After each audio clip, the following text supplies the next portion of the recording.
I want to talk about Dietrich Bonhoeffer, and I'll say along the way, both, give something of an account of how I came to be interested in Bonhoeffer and this work that I'm doing, and also say something about how he figures in this project that I'm basically finishing up with and about to send off the press. But again, I just want to underscore one more time just about, just how grateful I am to be here and to be speaking with you all.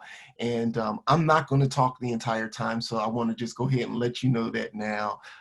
As I was sharing with Andrea and with Amanda, I really do believe in conversation, and I believe that a lot of our knowledge and insight is generated at the scene of conversation. So I hope to lay out some things that will generate conversation, that will be a kind of launch pad for conversation, and then bring you all in, and through the conversation and dialogue, we'll take some further steps.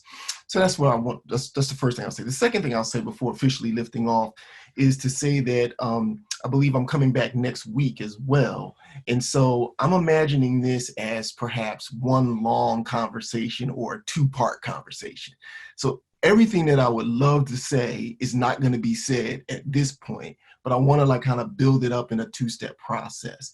Really, what I want to talk about today, and here I'm starting to slide into what we actually do want to talk about, it might be capturable under the rubric Bonhoeffer and Whiteness.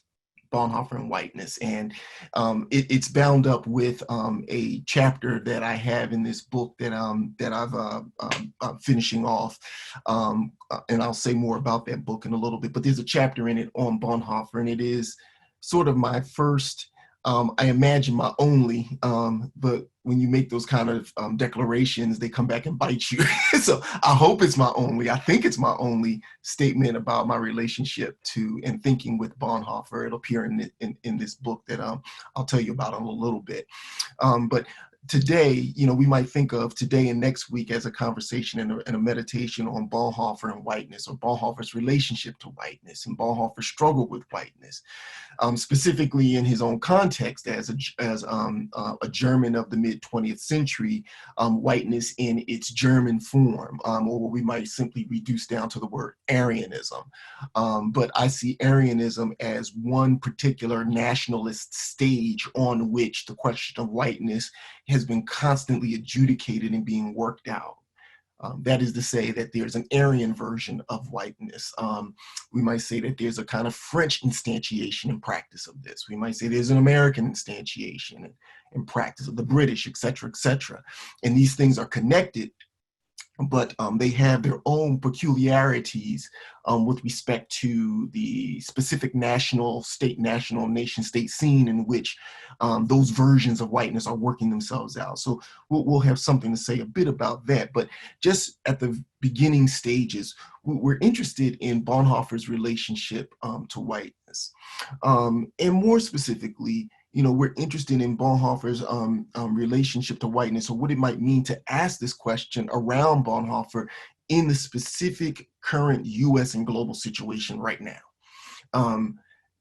Christian theology, theological thinking is an activity that happens in the present. Even when one is looking back to the past, it's still a kind of engagement with the present. Even if that engagement with the present isn't per se profiled or intentionally brought into view and critically reflected upon, there is some sort of engagement with the present, even when the present isn't formally brought front and center. We're going to formally bring it front and center. We consciously want to ask the question, why think about Bonhoeffer? Why think about this German Christian intellectual? Why think about him now in the context of the US, in the context of the complicated global present, under conditions of COVID, and we can go on and on and on. So I want to say a bit about that. But first, let me back up even more and just give a thumbnail of how I came, how this Negro came to be thinking about Bonhoeffer. Why Bonhoeffer? Why me now? What's up with that? Well, a lot of it in some respects goes back to my own theological education, which itself is a story that I can't, fully amplify all of the details of, but it is worth giving a bit of a thumbnail of, because it's important, and I think it does bear on this, and it might be a kind of biographical angle into some of these issues. I first started reading Bonhoeffer, I won't forget, when I was going through seminary and I was working at Barnes and Noble for a job, trying to make some money. And I loved working at Barnes and Noble, but I wasn't that much of a good worker because I would find these reasons to go hide in the aisles and read their books. So eventually I didn't stay at Barnes and Noble's long because of this. I had to get another job. But one of the things I discovered in Barnes and Noble's in the religion section, which certainly at that time wasn't thickly populated with books, is that they had books by Dietrich Bonhoeffer. And, you know, he was one of the few Christian theologians you could find on the public bookshelves. He has this appeal, this wide appeal. Christians of the left, left-leaning, progressive Christians, Christians of the conservative right, they like Bonhoeffer. Christians in between, they like Bonhoeffer. People who aren't Christian, they like Bonhoeffer. There's this appeal around Bonhoeffer that I shared on one level, but as I continued to read Bonhoeffer, I became increasingly fascinated about in its own right. Why are all these people interested in Bonhoeffer? Left, right, center, Christian, non-Christian, all kinds of Christian, not quite Christian, different religious faith traditions have this deep respect for Bonhoeffer. What is that about? Now, I should further say that when I was working at Barnes and Noble's, as a seminarian, this was my first theology degree where I had no one to tell me, you know, what are the things you look for in theological education. I came through, you know, I grew up in Philadelphia, the inner city. I went to Temple University. It wasn't like, there was a religion department, but it didn't have much Christian inflection going on there and reflection going on there. So I didn't have many people to consult about what you know, how do I think about seminary? And we were part of a campus ministry, and we started the campus ministry because we found that the Moody Bible campus ministry, InterVarsity, we just found that they didn't really speak to the kinds of race concerns that many of me and my friends had. So we decided to start our own Christian ministry. It's called Bridge the Gap Campus Ministry. Love that place. Many preachers, many folk who went into seminary and became their own kind of formal Christian intellectuals came through this ministry, and I was one of them. And a friend of mine, profound preacher, his name was Troy Bronner. I need to catch up with Troy. Troy was an amazing preacher, and he preached really well, and we were all encouraged by his preaching. He was the first one to graduate. And he went to Colgate Rochester in New York, Theological Seminary. Crozer Colgate Rochester, I think is the long name. And I'll never forget, Troy came back after a year seminary the first year, and we knew Troy as this wonderful preacher. He was a good Baptist preacher, so he would always conclude talking about Jesus and sing you out at the end. He's a great preacher. 3 points and sing you out. And Troy came back after the first year, and Troy was talking some stuff from seminary. All of us were like, we do not understand what you say. You are scaring us. Just tell us, do you still love Jesus? Was the question. And so Troy freaked us out. So a number of us decided we are not going to go to the liberal seminary because he freaked us out. So I wound up going for my first degree before I got schooled when I was down there to Dallas Theological Seminary, this conservative school. And I was like, well, at least they talking about Jesus, I'll be all right. I get down there and I was like, they saying Jesus, I'm saying Jesus, but clearly we mean two different things. And I didn't have the tools to like kind of work through all of that. By the time I realized this was not workable, this was killing and crushing my soul, I was too far in. I said, let me go ahead and finish. And then I finished that degree and I said, I'm gonna go get me another degree. So I went to Perkins School of Theology. I said, let me see what they're talking about on the other side of the aisle. So I went to Perkins. Well, it was in that context that I was in Dallas, that I worked at Barnes and Noble's, and I discovered Bonhoeffer. And I heard in Bonhoeffer a witness to Jesus that I had a deeper sense that maybe I can do some business with this. Because at least when he's talking about Jesus, he's trying to talk about that in the relationship to the problem of Arianism and Nazism. and trying to talk about the significance of the witness of Jesus and the ethics of that witness for the defense of the Jews. And this got me even more interested. So I quickly finished that Dallas degree and said, I got to go. And then I went to Perkins. And then from Perkins, I went to the University of Virginia to do my graduate work. But I kept reading Bonhoeffer. Fast forward again. I get through the graduate work at University of Virginia. And my first job coming right out of graduate school is at Duke Divinity School. And at Duke, it wasn't Bonhoeffer who was celebrated, it was Karl Barth. Everybody was reading Karl Barth. And so I was reading Karl Barth. I was reading Karl Barth in grad school. So I did a lot of reading of Barth. But while I was at Duke, I came back to Bonhoeffer precisely because I found the questions he was raising about what it means to think Jesus uncoupled from the dominant imaginary of Arianism, which is to say whiteness, again, deeply compelling. And all the more compelling because at Duke, and I don't mean to single out Duke and just pathologize simply Duke, but I was seeing through Duke the wider kind of landscape of theological education from the left now, not from the conservative right of Dallas, but from the left. I was seeing that, man, these people are also working out a version of whiteness too, but it's on the left. How does this work? What does it truly mean to think our Christianity, to practice our faith uncoupled from the racial imaginary? And it wasn't simply running to the left that was going to be the resolution. It was giving me tools and resources, but it wasn't enough. There had to be more.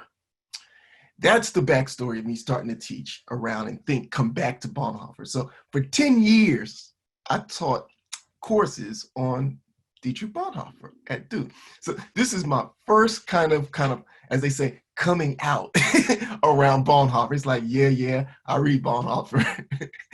So it's like I'm at a sort of like a the anonymous, that when you have problems with your drinking or whatever the case may be, I make the confession, yes, I read Bonhoeffer, and this is what I think.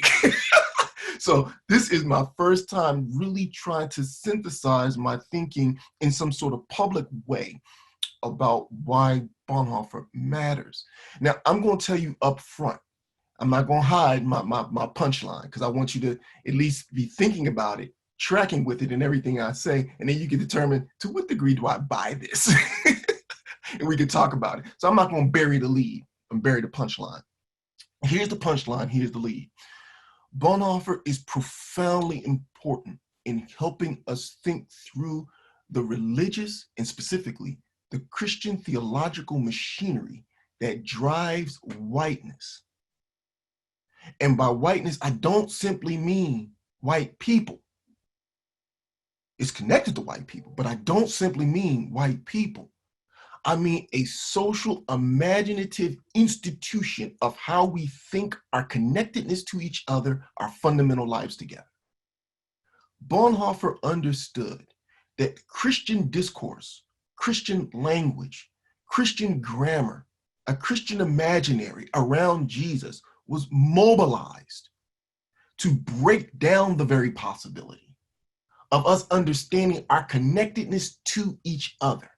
And at the ethical crux of his thinking is to understand that problem and to intercept it, to release the imagination of Jesus from the constraints around how we imagine ourselves together, which is to say, our inability to imagine our connectedness. The fact that we think ourselves first separately and then have to do all kinds of gymnastics to imagine how we jump the gulf of our separateness into connectedness.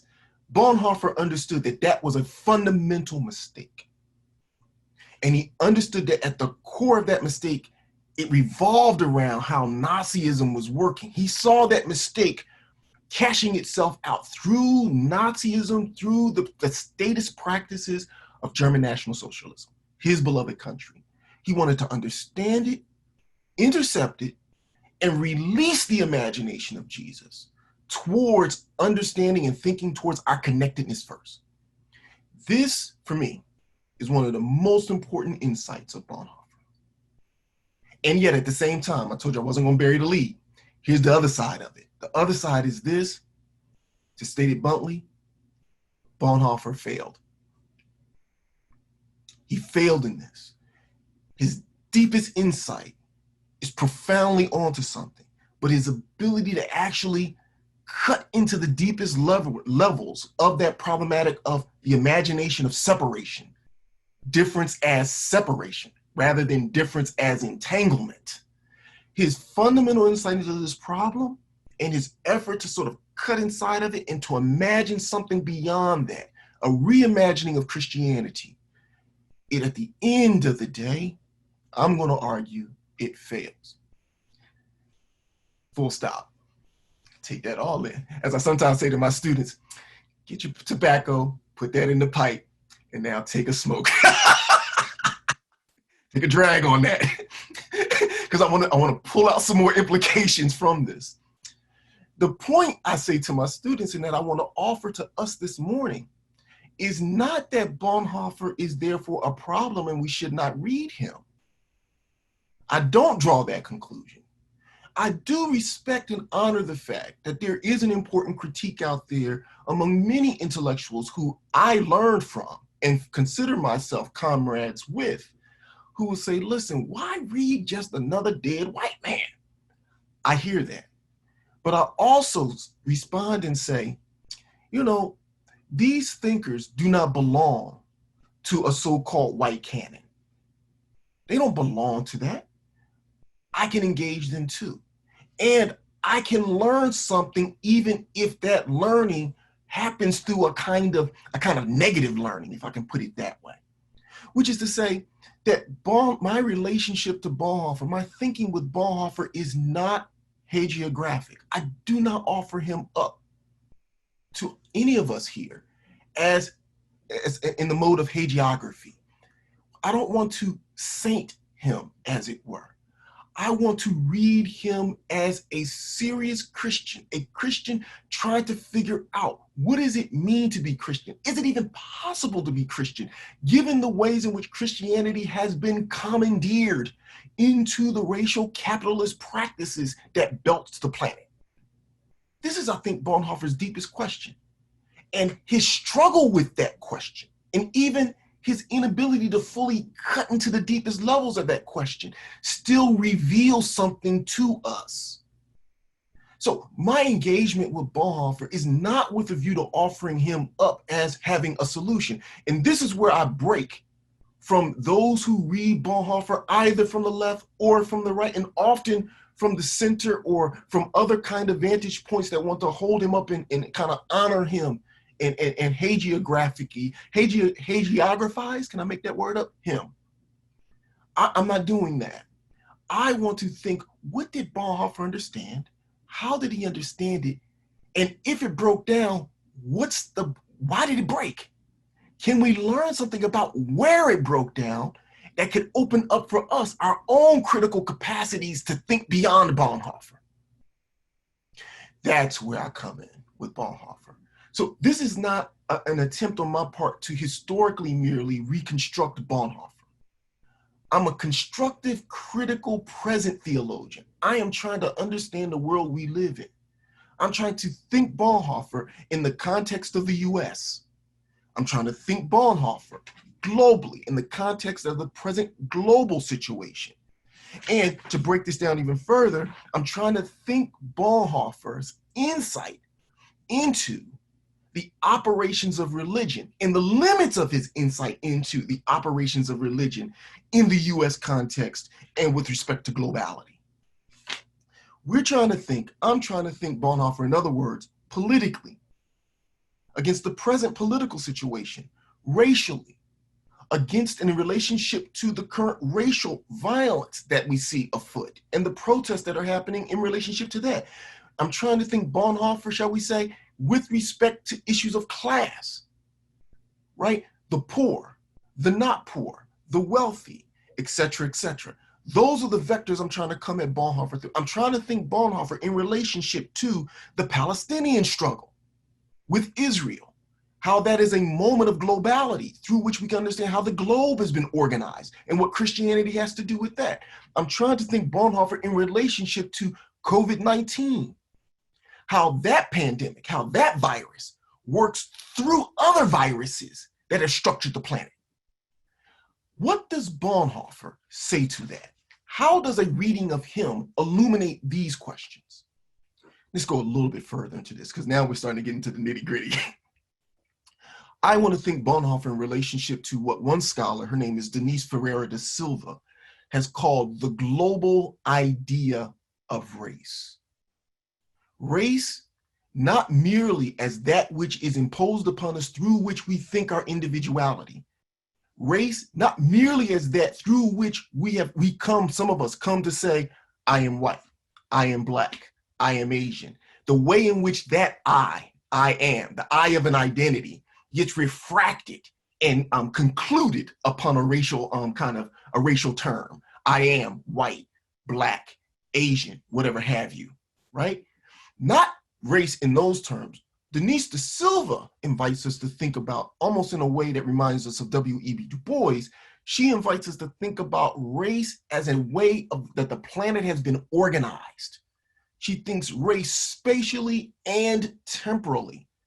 Spatially, those regions of the planet that have come to be scenes for the extraction of value and goods, for the sustenance of other regions of the planet, to speak less euphemistically and put it more on the ground, as it were. How certain regions, such as the global South, whether we're talking about various countries and places in Africa, various places in Asia, various places in South America, how the material goods from those places, rubber, coffee, foods, cotton, the US South, has been extracted to provide for the goods of a global North, Europe, North America, et cetera, and in how that has ramified and metastasized and continues to fuel capitalist arrangements for the construction of value through the underdevelopment of other regions and parts of the planet. Da Silva says that spatial arrangement through which value has been extracted is race practice. It is that first, and then the kind of phenotypical biological claims about white skin, dark skin, black skin, brown skin becomes a lagging kind of indicator through which biological scientific frameworks are mobilized to justify the first thing that I talked about, the extraction and violation of space itself. And how that very brutality is a brutality not just against those regions and the peoples of those regions, but a brutality against the earth itself. This is the global idea of race. And the global idea of race is never not a sexualized ideal as such as well. The reproduction of certain kinds of people over against other kinds of people in the name of the separation of these people, supposedly, through biological imaginations of race. So sexuality, reproduction, the domestic sphere in relationship to the sphere of the state is all implicated in this. When we talk about feminism, when we talk about sexual liberation, the imagination of forms of selfhood that are not reduced simply to the heteronormative man, a capital M, is all implicated in what I'm talking about, the global idea of race. How do we think Bonhoeffer in relationship to this? Second point, how do we think about Bonhoeffer in relationship to fascism? Fascism is a term that's increasingly being bandied about today because of who our current president is in the United States.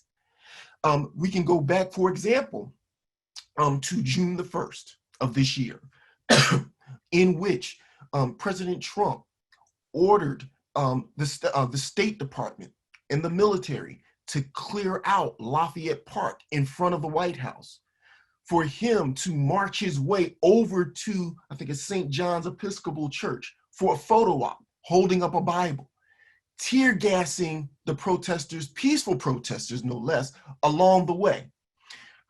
Many have seen this, I among them, as an instance of fascism. But we already know from George Jackson in 1970 in his prison writings, before he's killed in San Quentin prison in California, he already made the declaration that fascism was already present in America and has been. I'm going to come back to this in a second, but let me just give you one little quote from George Jackson to, again, just ground what I'm saying. Jackson, in one of his letters, says this. He says, settle your quarrels. He's talking to the various dispossessed peoples in the US, Black folk, poor white folk, poor Black folk, the sexually dispossessed. He's talking to everybody. He says, settle your quarrels. You're not fighting amongst yourself, at least you shouldn't be. Come together. Understand the reality of our situation. Understand that fascism, he says, is already here. That people are dying who could be saved. That generations more will die or will live poor, butchered half lives if you fail to act. Do what must be done. Discover your humanity and love in revolution. Pass on the torch. Join us. Give up your life for the people. End quote. That's George Jackson, 1970, laying out that fascism. And again, 1970, in its closer proximity to World War II, that would have resonated. People would have known what he was saying. People would have known he was saying, we're not done with what has been called World War II. That World War II and that fight is still raging. Fascism is in the United States. Okay. Let me bring in one more person here to amplify this point, because it's going to help me get us closer back to Bonhoeffer. Bonhoeffer had another contemporary. Jackson is 1970 and in the US. Bonhoeffer had a contemporary in his own time, right? And this contemporary was Afro-French. He's from the Caribbean island of Martinique, which as an island was one of France's colonial possessions, right? And then even after it ceased being a possession, it basically becomes an internal state within France. This is Martinique. The person who is Bonhoeffer's contemporary is the poet statesman. I'm sure would have freaked out Plato a little bit, but the poet statesman, Aimé Césaire. Aimé Césaire writes two important texts through the very decades in which Bonhoeffer is engaged in his struggles and will eventually die in that struggle. 1939, Bonhoeffer will formally leave the US. He comes back to the US, New York City, a second time. He leaves the US to engage and take up the struggle that's happening in his homeland in Germany. He says, I can't be away while the struggle is happening over there. He leaves the US, goes back to Germany. That's 1939, which will also see the beginning of hostilities that we call World War II. 1939, same year, Aimé Césaire writes the first version of what will become an epic poem, Notebook of a Return to the Native Land, in which Césaire will give an account of Martinique in relationship to the fascist violence that is going on.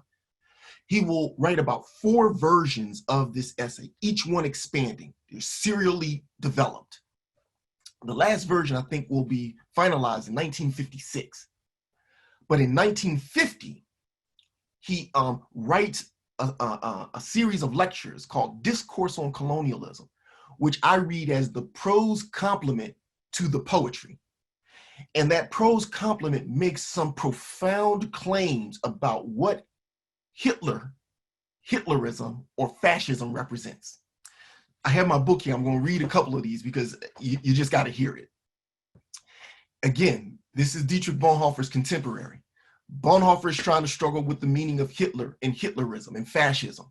He sees in it a theological problem. He's got to address that theological problem. He's got a contemporary, Aimé Césaire. And just again to let you know, Césaire is not that far away. Césaire died, an old man, but he only died, I think it was like the beginning of the decade of the 2010s. So Césaire is not 10 years deceased. And he remained the poet statesman, the mayor, as they called it, of Martinique, almost to his death.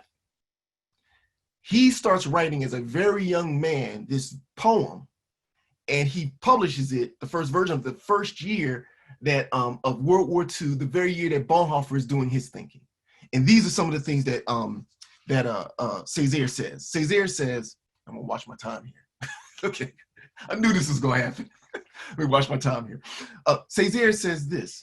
I'm reading from Discourse on Colonialism, if you can see this, Discourse on Colonialism.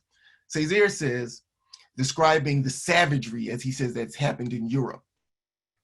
He says, and then one fine day, the bourgeoisie is awakened by a terrific boomerang effect.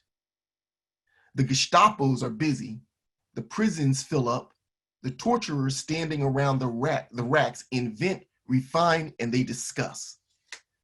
Now, he says, these Europeans, these Germans, these people, the European peoples are surprised. They become indignant. They say, how strange is all of this? But never mind, it's Nazism, it'll pass. End quote. He says, and they wait and they hope and they hide the truth from themselves that it is barbarism, the supreme barbarism, the crowning barbarism that sums up all the daily barbarisms. That it is Nazism, yes, but that before they were its victims, before they were Nazism's victims, before it was inflicted on them, that they absolved it, they shut their eyes to it, they legitimized it, because until then, it hadn't been applied, it had been applied only to non-European peoples. That they have cultivated that Nazism, that they are responsible for it, and that before engulfing the whole edifice of Western Christian civilization in its reddened waters, it oozes, seeps, and trickles from every crack. Yes, it would be worthwhile to study clinically, in detail, the steps taken by Hitler and Hitlerism, and to reveal to the very distinguished, very humanistic, very Christian bourgeois of the 20th century that without his being aware of it, the Christian Western man has a Hitler inside him, that Hitler inhabits him, that Hitler is his demon, that if he rails against him, he is being inconsistent, and that at bottom, what he cannot forgive Hitler for is not the crime in itself, the crime against man. It is not the humiliation of man as such. It is the crime against the white man. You brought these tools to white people. The humiliation of the white man and the fact that he applied to Europe colonialist procedures, which until then had been reserved exclusively for Arabs of Algeria, the coolies of India, and the quote unquote niggers of Africa. Césaire says that this is a boomerang effect. Now, I'm going to skip some things because I want to make sure we have some time to talk about this. So I'm skipping through some of my notes and just put a few more things on the table, and then I'm going to stop. The important thing for me is that Césaire understands a few things. He understands. Let me see. He helps us, what I write here. What the French colonial intellectual says, Césaire here, is vital because he invites us to think about both Hitler and Hitlerism, the Hitlerism that precedes it, as one part of a wider global or planetary design of capitalism, or capitalist organization of the planet. That's the first thing. Secondly, he helps us understand that Hitler and the Hitlerism that preceded it, that's called this all fascism, that in order for it to be what it is, it actually infects our imagination of the human, of man. He says that the Western man has a Hitler inside of him. He invites us, therefore, to think about the question of the human as such and how it is structured in fascist ways.